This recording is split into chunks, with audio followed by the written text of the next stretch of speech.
Hi lovelies, welcome back to learn easy with Anjali. और आज हमारा बहुत छोटा सा बहुत क्विक सेशन होने वाला है, क्योंकि आज का हमारा सेशन है जस्ट फॉर द रिवीजन। हम सब कुछ एक बार कवर कर चुके हैं अच्छे से, तो आज बस जो लास्ट मिनट रिवीजन रहता है बस वो हमको करना। तो जल्दी शुरू करते हैं।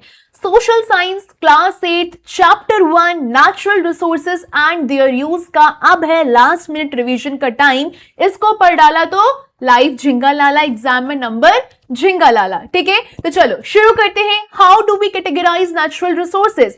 मुझे अगर नेचुरल रिसोर्सेज को कैटेगराइज करना है तो मैं उनके अवेलेबिलिटी के बेसिस पे, उनकी रिन्यूएबिलिटी के बेसिस पर, उनके यूज के बेसिस पे उनको कैटेगराइज करूंगी। मेरी पहली कैटेगरी होगी रिन्यूएबल रिसोर्सेज की, ऐसे रिसोर्सेज जो कि रिप्लेनिश किए जा सकते हैं नेचुरली, हवा, पानी, forest, sunlight. Non renewable resources वो रिसोर्सेज जो कि मिलियंस ऑफ ईयर्स लेते हैं बनने में, coal, petroleum, natural gas. Then comes biotic resources जो मुझे लिविंग ऑर्गेनिज्म से मिलते हैं, plants, animals, forest. And abiotic resources जो मुझे नॉन लिविंग चीजों से मिलते हैं, land, water and minerals. What is the connection between the distribution of natural resources and different aspects of life? अगर मैं distribution of natural resources की बात करती हूँ, वो different aspects of life को affect करते हैं, जैसे कि economic activities, जो एरियाज मिनरल्स में अच्छे रहते हैं वो डेवलप कर रहे हैं, mining and industries, livelihoods, people depend on resources, जैसे कि वो हम मिट्टी पर डिपेंड करते हैं, हम पानी पर डिपेंड करते हैं, हम फॉरेस्ट पर डिपेंड करते हैं फार्मिंग के लिए या फिर ऑक्यूपेशंस के लिए। सेटलमेंट पैटर्न्स, ह्यूमन सेटलमेंट वहां पर ग्रो करता है जहां पर पानी होगा, जहां पर फर्टाइल लैंड होगी, जहां पर रिसोर्सेस अवेलेबल रहेंगे। कल्चर और ट्रेडिशन की बात करी जाए, आपके रिसोर्सेस की अवेलेबिलिटी आपके फूड हैबिट्स को इन्फ्लुएंस करती है, आप कपड़े कैसे पहनोगे उसको इन्फ्लुएंस करती है, फेस्टिवल सेलिब्रेट कैसे करोगे उसको इन्फ्लुएंस करती है, आपके खुद के कस्टम्स कैसे होंगे उसको इन्फ्लुएंस करती है। अगर डेवलपमेंट लेवल्स की बात करी जाए, रीजन्स जहां पर ज्यादा रिसोर्सेज होंगे वो ज्यादा तेजी से डेवलप हो पाएंगे रादर देन जो रिसोर्स पुअर रीजन्स हैं। आगे बढ़ी अपनी गाड़ी। अब अगला सवाल, what are the implications of unsustainable use और over exploitation of natural resources? देखिए, अनसस्टेनेबल यूज ऑफ रिसोर्सेज बहुत सीरियस प्रॉब्लम्स की तरफ लेकर जाता है। रिसोर्स का डिप्लीशन होना, रिसोर्स खत्म हो जाएंगे, एनवायरनमेंट का बर्बाद होना, एनवायरमेंटल डिग्रेडेशन की बात करी जाएगी, बायोडाइवर्सिटी का लॉस होना, डिफॉरेस्टेशन होना, सॉइल इरोजन एंड डिजर्टिफिकेशन होना, वाटर की कमी होना, climate change and future generation के लिए खतरा बढ़ जाएगा। सो ओवर एक्सप्लॉयटेशन आपके बैलेंस ऑफ नेचर को डिस्टर्ब करता है, और ह्यूमन की बात करी जाए चाहे एनवायरनमेंट की बात करी जाए, दोनों को ही बहुत बुरी तरीके से हार्म करता है। अब ये आपकी अंडरस्टैंडिंग के लिए बहुत बहुत बहुत जरूरी है कि यार ये जो नेचर है वो रिसोर्स कैसे बन जाता है। हमने कैसे बोल दिया कि भैया ये चीज नेचुरल रिसोर्स है? नेचर रिसोर्स तब बनता है जब ह्यूमन उस नेचुरल एलिमेंट को अपनी जरूरतों को पूरा करने के लिए इस्तेमाल करता है। रिसोर्स टेक्नोलॉजिकली एक्सेसिबल होना चाहिए, इकोनॉमिकली फिजिबल होना चाहिए, कल्चरली एक्सेप्टेबल होना चाहिए। ट्रीज प्रकृति है, ट्रीज नेचर है, बट जब हम उनको काट के अपने फर्नीचर के लिए इस्तेमाल करते हैं तो वो रिसोर्स बन जाता है। लेकिन मैम, हम नेचुरल रिसोर्सेज को कैटेगराइज करते क्यों है, जरूरत क्यों पड़ी? क्योंकि कैटेगराइजेशन मेरी हेल्प करेगा किस चीज में? रिसोर्सेज को समझने में, डिस्कस करने में, कुछ कॉमन टर्म्स का इस्तेमाल करके उनको वाइजली प्लान करने में। जैसे कि non living thing, living thing को हम कैटेगराइज करते हैं, उसी प्रकार से नेचुरल रिसोर्सेज को भी हम उनके शेयर कैरेक्टरिस्टिक्स के बेसिस पे ग्रुप करते हैं। अगर बात करी जाए कैटेगराइजेशन की, तो पहले मैं उसको इस्तेमाल कैसे करते हैं उसके बेसिस पे कैटेगराइज करती हूँ। जैसे कि वो रिसोर्सेज जो मेरे जीवन के लिए बहुत जरूरी है, वो मेरी बेसिक नीड है, उनके बिना मेरी लाइफ कुछ भी नहीं है, उनके बिना मेरी लाइफ एग्जिस्ट करेगी ही नहीं। हवा सांस लेने के लिए, पानी पीने के लिए, सर्वाइवल के लिए, सॉइल फूड को उगाने के लिए। हम कभी भी इन रिसोर्सेज को खुद से क्रिएट नहीं कर सकते हैं। फिर आते हैं वो रिसोर्सेज जो कि मटेरियल्स के लिए इस्तेमाल करे जाते हैं। ये इस्तेमाल करते हैं ऑब्जेक्ट्स को बनाने के लिए, डेली लाइफ के लिए, ब्यूटी के लिए। एग्जाम्पल के लिए वुड, किसके लिए? फर्नीचर के लिए इस्तेमाल किया जाता है। मार्बल स्टैचूज को बनाने के लिए इस्तेमाल किया जाता है, या फिर हम मूर्तियों को बनाने के लिए इस्तेमाल किया जाता है। मेटल्स, टूल्स को बनाने के लिए, यूटेंसिल्स को बनाने के लिए, मशीन्स को बनाने के लिए, कोल, गोल्ड, आयरन इंडस्ट्रियल यूज के लिए इस्तेमाल किया जाता है। इंडिया की ज्योग्राफिकल डाइवर्सिटी हमको बहुत सारे रिसोर्सेज प्रोवाइड कराती है। अगर बात करी जाए रिसोर्सेज फॉर एनर्जी, एनर्जी की जरूरत हमें क्यों पड़ती है? इलेक्ट्रिसिटी के लिए, ट्रांसपोर्ट के लिए, इंडस्ट्रीज के लिए। और एनर्जी हमें मिलती कहां से है?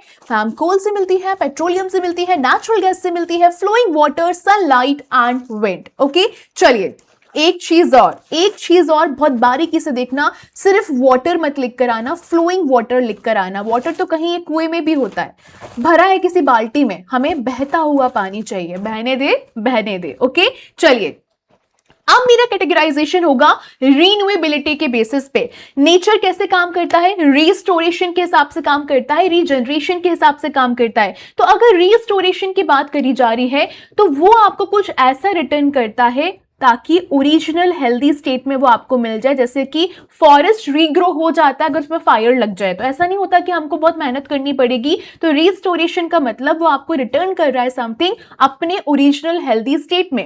रीजनरेशन का मतलब होता है नेचर की एबिलिटी होती है नया लाइफ क्रिएट करने को। एग्जाम्पल के लिए न्यू प्लांट्स ग्रो करते हैं कहां से? सॉइल में जो सीड्स रहते हैं वहां से। तो नेचर वर्क करता है पर प्रॉपर साइकिल में काम करता है, बिना किसी वेस्टेज के। ओके, नाउ अब बात करते हैं रिन्यूएबल रिसोर्सेज की। मतलब क्या होता है?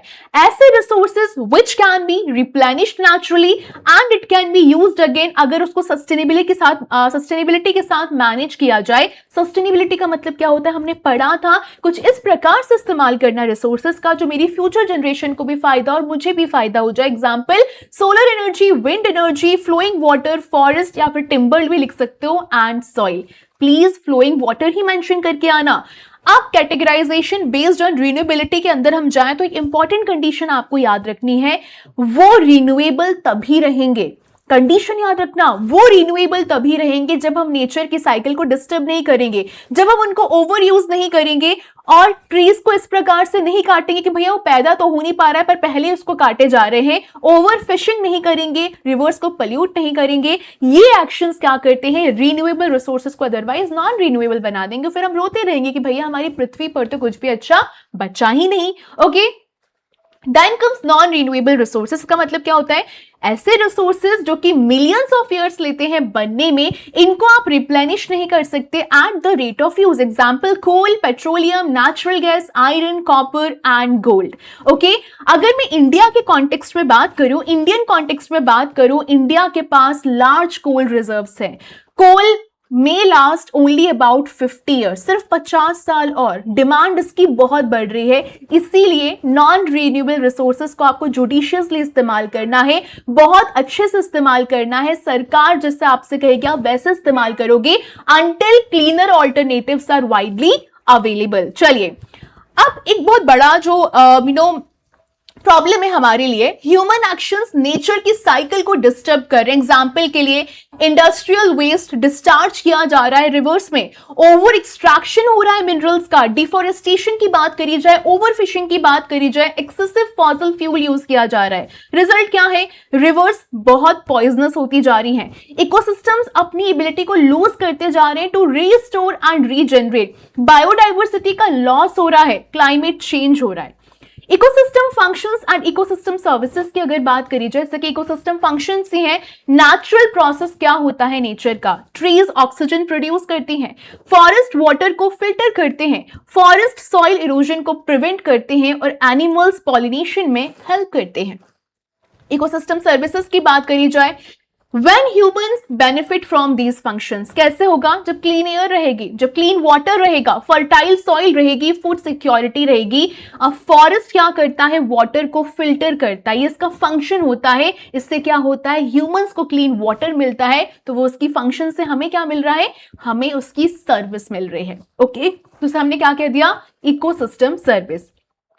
अभी आपके सामने कुछ बहुत इंपॉर्टेंट एग्जाम्स लाइन है, इनको आप डायरेक्टली इस्तेमाल करके आ जाना। एक बार रीड करें क्या क्या है। Natural resources are categorized based on use and renewability.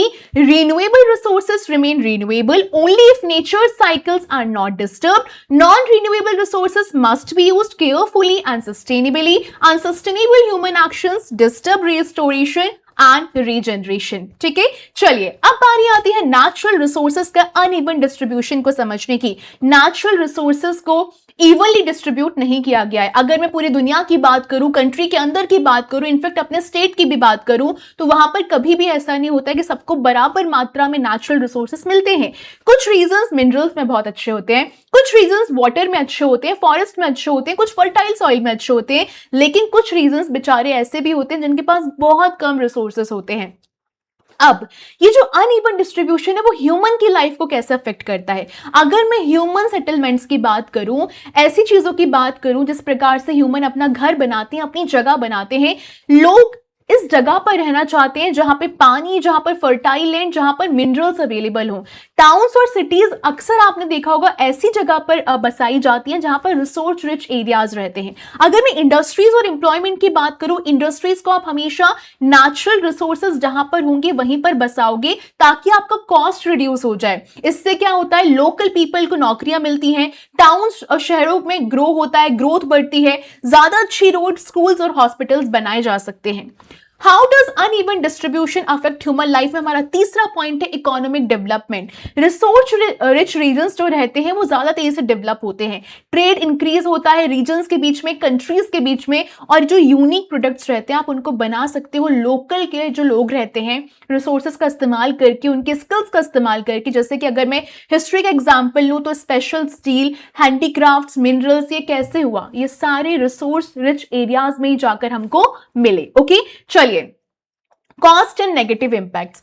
अगर बेनिफिट्स हैं तो कुछ सीरियस कॉस्ट भी है। अगर देखो मुझे नौकरी चाहिए, मुझे नौकरी मिल रही है वो दूर जहां पर वो मिनरल पाया जा रहा है, तो मुझे मेरे घर से दूर ही जाना पड़ेगा ना। Displacement of people from homes, livelihoods का लॉस होना, जो सेक्रेट प्लेसेस हैं जहां पर पहले सब कुछ बढ़िया था, नेचर था, सब बढ़िया था, वो डैमेज हो रही है क्योंकि वहां पर लोग जा रहे हैं, इंडस्ट्रीज बन रही है, वो डैमेज होता जा रहा है। इन्वायरमेंटल पोल्यूशन होना, लॉन्ग टर्म डैमेज होना, लैंड को खतरा होना, वाटर को खतरा होना, और ये issues often lead to conflicts. Okay, चलिए नेचुरल रिसोर्सेज और उनके कॉन्फ्लिक्ट्स में पहला कॉन्फ्लिक्ट है within a country.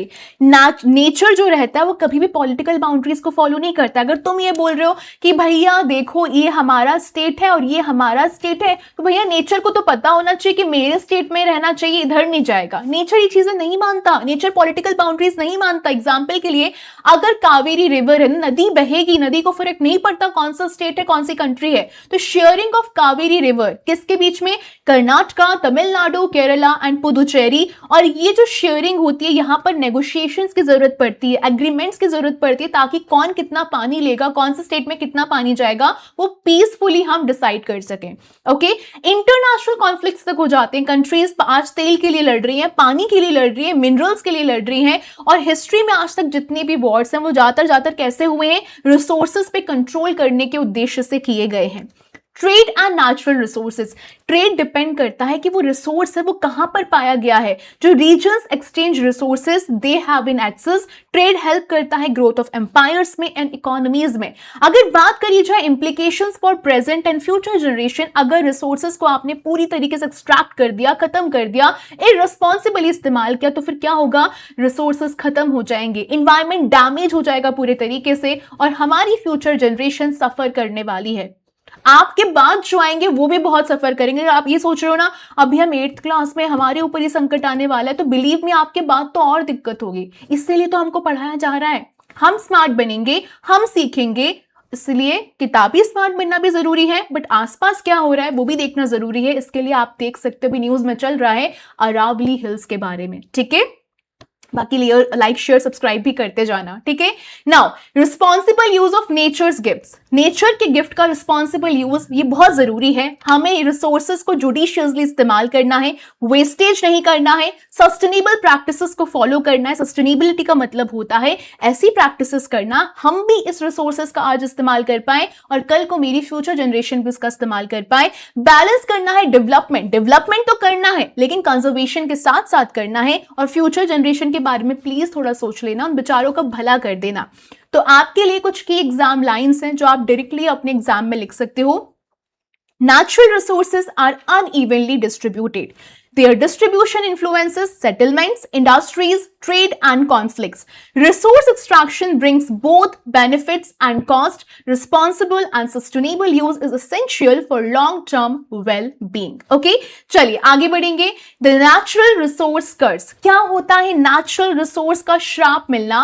Natural resource curse को हम paradox of plenty भी कहते हैं, पर इसका मतलब क्या होता है मैम? एक ऐसा रीजन जहां पर abundant natural resources हैं लेकिन वो पुअर हैं, वो अंडर डेवलप है, उनको पता ही नहीं है. मुझे तुम भर भर के सोना ला के दे दो पर मुझे पता ही नहीं, मुझे सोने की वैल्यू नहीं है, या फिर मुझे वैल्यू है तो मुझे से केयर करना नहीं आता, मेरे पास पैसा नहीं कि मुझसे कुछ बनवा पाऊं गहने वगैरह.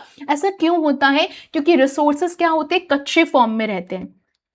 अब उनकी जो वैल्यू है, जैसे कि आप जब बड़े होते हो आपको स्कूल भेजा जाएगा. कैसे भेजा जाएगा? क्योंकि आपको वो चाहते हैं कि आप स्मार्ट बनो. उसी प्रकार से रिसोर्स तो मुझे कच्चे फॉर्म में मिल रहा है, तो इंडस्ट्रीज क्या करेंगी? उसमें वैल्यू ऐड करेंगी, उनको डेवलप करेंगी. लेकिन अगर ऐसा नहीं होगा तो फिर कुछ नहीं, वो कच्चे फॉर्म में ऐसे ही पड़ा रहेगा. पुअर गवर्नेंस है, कोई प्लानिंग नहीं है और एक ही रिसोर्सेज पे ओवर डिपेंडेंस है, बाकी रिसोर्सेज इस्तेमाल करना आ नहीं रहा है.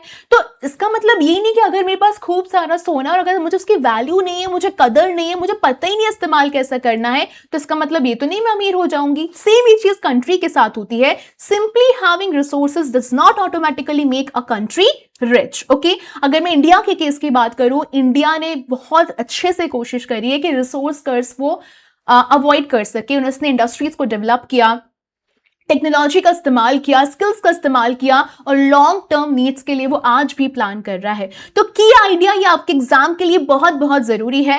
Natural resources become lasting benefits only when combined with human knowledge, good governance and strategic planning. Okay, now responsible and wise use of natural resources, इसे हम कहते हैं स्टीवर्डशिप. ये बहुत बहुत इंपॉर्टेंट है आपके एग्जाम के लिए. स्टीवर्डशिप क्या होता है? स्टीवर्डशिप का मतलब होता है नेचर की केयर करना, रिसोर्सेज को रिस्पॉन्सिबली इस्तेमाल करना, रिस्टोरेशन और रीजनरेशन की इंश्योरिटी देना.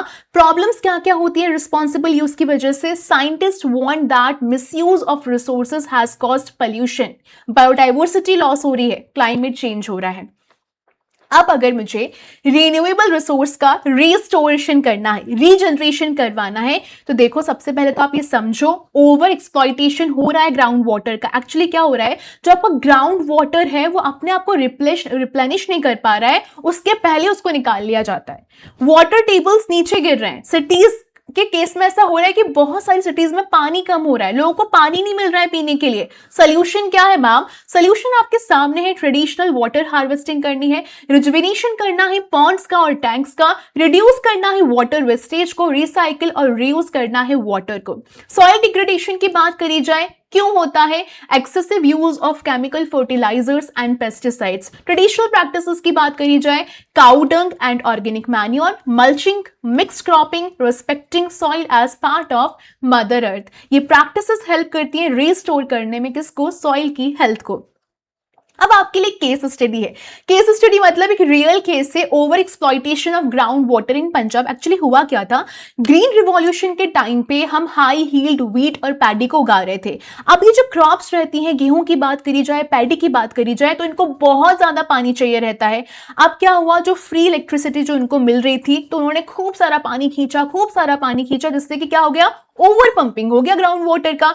अब वहां पर आप फर्टिलाइजर बहुत भारी मात्रा में इस्तेमाल कर रहे हो, पेस्टिसाइड बहुत भारी मात्रा में इस्तेमाल कर रहे हो, बट इतना कुछ तो आपने कर लिया, आपको फ्री का माल मिल रहा है, पर आपने उसकी वैल्यू नहीं करी, तो वाटर टेबल क्या हो गया था? 30 मीटर से भी ज्यादा ड्रॉप हो गया था. ग्राउंड वाटर पूरा पोल्यूटेड, फर्टिलाइजर पूरे केमिकल्स उसमें कंटामिनेट हो गया, बीमारियां होने लगी लोगों को. 80% एरिया आज ओवर एक्सप्लॉइट हो चुका है. तो की लेसन क्या है हमारे लिए? शॉर्ट टर्म फूड सिक्योरिटी तो उनको मिल गई कि हाँ भैया हमारे पास खूब सारा अनाज है, हमारे पास खूब सारा गेहूं है, हरियाली हरियाली है, मूवियां बन रही हैं, खेतों में हीरोइनें मिल रही हैं, राज और सिमरन मिल रहे हैं, लेकिन लॉन्ग टर्म सस्टेनेबिलिटी का क्या हो गया? डैमेज हो गया, बर्बाद हो गया. ठीक है, आगे बढ़ेंगे.